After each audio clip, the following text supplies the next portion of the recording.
Here I've knitted a small amount of ribbing, only to find that there's a twist in my work, and at this point, unfortunately, it's too late to fix it without frogging back. But I'm going to share with you the technique I use to join in the round without twisting, and if you do twist, how to fix it at the one point where you still can without losing a single stitch. If you're new to knitting in the round, a quick word on project choice first. It's a really good idea to start with something like a hat or a cowl, because that's a project with a circumference that will fit comfortably on a short circular needle. I like to use interchangeable needles with short tips because I can choose a shorter cable, and that makes working a small circumference easy and comfortable. You can see here that I've cast on a number of stitches ready to work the ribbing of my hat. I've used an alternating cable cast on in this case, and I'll drop a link to that in the video description below, but you can use any cast on you like. The method is exactly the same. Once you've completed your cast on, turn your work over and then distribute your stitches fairly evenly around the circular needle.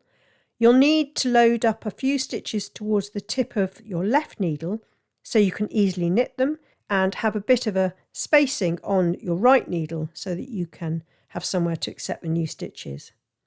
If you can, I recommend using a flat surface and lay your needles on a table and check that the cast on edge is inside of the needles all the way around. You can see here that my cast on goes all the way around the inside of my needle. If you have a twist in your stitches, it will look like this.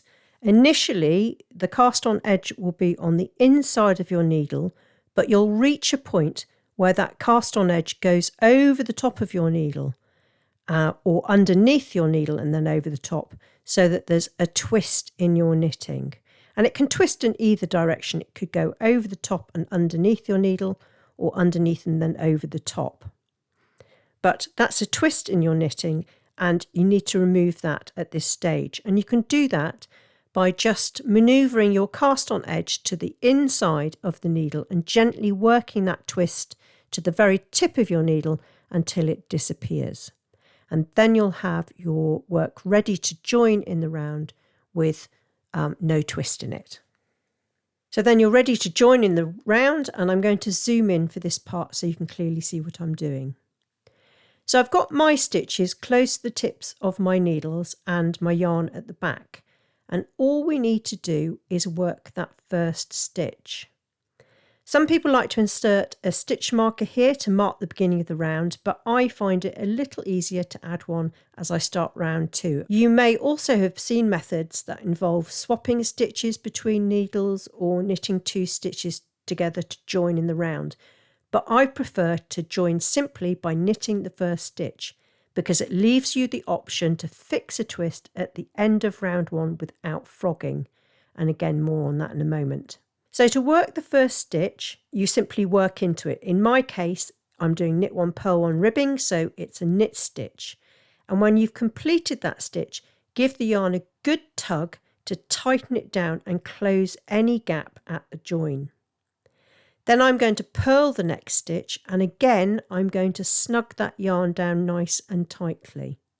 I'm going to continue working around, and as you do work around, every so often you're going to need to shuffle your stitches around the loop of your needle so that you can easily work them.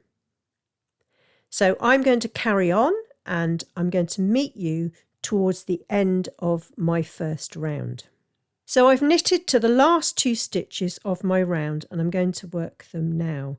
And I just wanted to point out that when you've worked your first round, there will often be a small gap and a piece of yarn, sort of baggy yarn here at the join.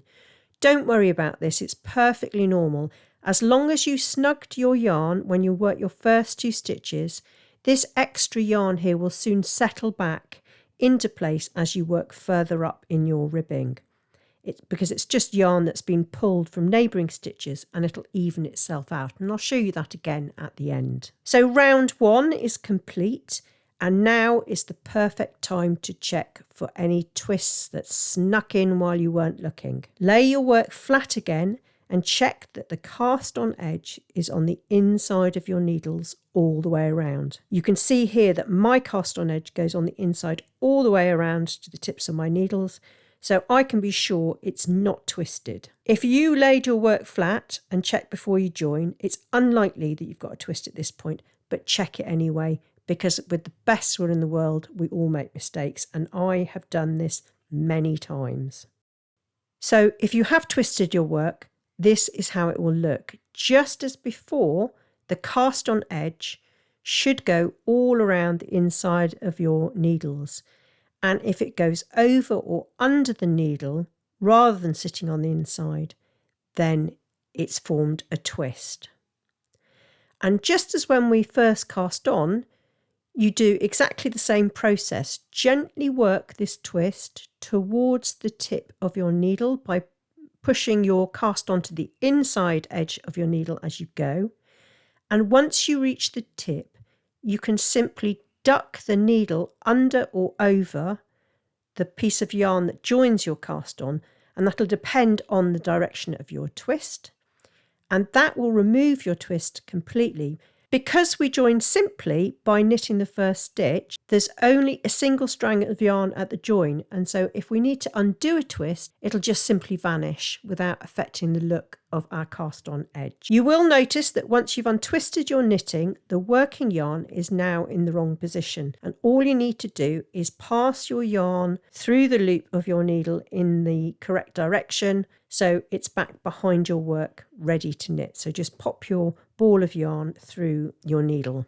So it's at this point, now that I've worked the first round, that I like to insert my beginning of round marker. And I use one of these little round stitch markers here, but you don't need anything special. You can even use a loop of contrast yarn, and that works perfectly well.